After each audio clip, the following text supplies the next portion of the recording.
అందరికీ నమస్తే ఫ్రెండ్స్. చూడండి, నేను ఈరోజు పాలకూర పచ్చడి, బ్రోకలీ బాయిల్డ్ బ్రోకలీ, తర్వాత దోసకాయ టమాటా కర్రీ, ఆనియను, రైసు, ఆమ్లెట్తో వచ్చాను మీ ముందరికి. ముఖ్యంగా పాలకూర చట్నీ గురించి చెప్పుకుందాం ఫ్రెండ్స్. టమాటా, తర్వాత పచ్చిమిర్చి, పాలకూరని బాయిల్ చేసి రోటి పచ్చడిలాగా నూరి తాలింపేశానండి. పాలకూరలో హై ఫైబర్ కంటెంట్ ఉంది కాబట్టి జీర్ణక్రియను మెరుగుపరిచి మన మలబద్ధకాన్ని తొలగిస్తుంది. దీంట్లో విటమిన్ ఏ చాలా అధికంగా ఉంటుంది కాబట్టి మన కన్ను దృష్టిని చాలా ఆరోగ్యంగా ఉంటుంది, రేచీకటి రాకుండా కాపాడుతుంది. దీంట్లో విటమిన్ సి చాలా అధికంగా ఉంటుంది కాబట్టి వ్యాధి నిరోధక శక్తి పెరిగి చాలా ఆరోగ్యంగా ఉంటాం. ఎగ్జాంపుల్, క్యాన్సర్ పేషెంట్స్ అయితే తప్పనిసరిగా తీసుకోండి ఫ్రెండ్స్. ఈ పాలకూర చాలా మంచిది క్యాన్సర్ పేషెంట్స్కి. మిగతా ఒబేసిటీ ఎవరైతే లావుగా ఉంటారో, అధిక బరువు ఉంటారో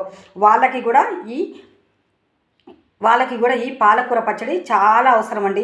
అంత మంచిదండి పాలకూరలో ఇనుము, పొటాషియం, మెగ్నీషియం చాలా అధికంగా ఉంటాయండి. అంతేకాకుండా vitamin C, vitamin A, vitamin K అధికంగా ఉంటాయి కాబట్టి అధిక పోషక విలువలు కలిగినటువంటి ఈ పాలకూరని రోజువారీగా తింటే చాలా ఆరోగ్యంగా ఉంటారు ఫ్రెండ్స్. అంత మంచిదండి. దీంతోపాటు దోసకాయ కర్రీ అండి. దోసకాయ కర్రీ కూడా ఆరోగ్యానికి చాలా మంచిది. దోసకాయ కర్రీలో విటమిన్ సి చాలా అధికంగా ఉంటుంది కాబట్టి వ్యాధి నిరోధక శక్తి పెరిగి మనం చాలా ఆరోగ్యంగా ఉంటాం. హై ఫైబర్ కంటెంట్ ఉంది, యాంటీ ఆక్సిడెంట్స్ కూడా చాలా పుష్కలంగా ఉంటాయండి.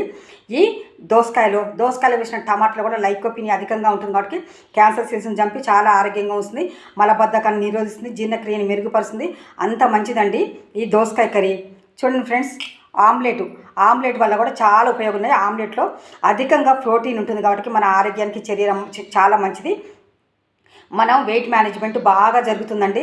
మనకి కావలసిన శక్తిని అందిస్తుంది, ప్రోటీన్ని అందిస్తుంది, మన బాడీని బిల్డ్ చేయడానికి కూడా చాలా ఉపయోగపడుతుంది. ఇందులో వేసిన ఆనియన్ వల్ల కూడా చాలా ఆరోగ్యంగా ఉంటారు. ఇనుము, పొటాషియం, మెగ్నీషియం అన్నీ అధికంగా ఉంటాయండి. ఆనియన్లో కూడా అంత మంచిదండి. రైస్లో వచ్చి కార్బోహైడ్రేట్స్ మాత్రం అధికంగా ఉంటాయి కాబట్టి రోజువారీ భోజనంలో తప్పనిసరిగా కార్బోహైడ్రేట్స్ కూడా ఉండేలాగా తీసుకోవాలండి. మితంగా తీసుకోండి. 150 నుంచి 200 గ్రాములు సరిపోతుందండి. కేవలం ఉడికిన రైస్ మాత్రమే 150 నుంచి 200 గ్రాములు తీసుకోవాలండి. అంత మంచిదండి రైసు. బ్రోకలీ కూడా చాలా మంచిదండి. బ్రోకలీ ఆకుపచ్చ కూరగాయ అని చెప్పొచ్చు. దీంట్లో సల్ఫరాపే అనేటువంటి యాంటీ ఆక్సిడెంట్స్ అధికంగా ఉంటాయి కాబట్టి క్యాన్సర్ సెల్స్ని చంపి క్యాన్సర్ పేషెంట్స్ని చాలా ఆరోగ్యవంతంగా ఉంచుతుందని ఆరోగ్య నిపుణులు చెప్తున్నారు ఫ్రెండ్స్. అంత మంచిదండి.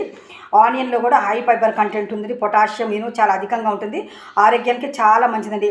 ఇలాంటి పాలకూర పచ్చళ్ళలో ఇది నంచుకొని తింటుంటే ఆహా చాలా కమ్మగా ఉంటుందండి. అంత మంచిదండి.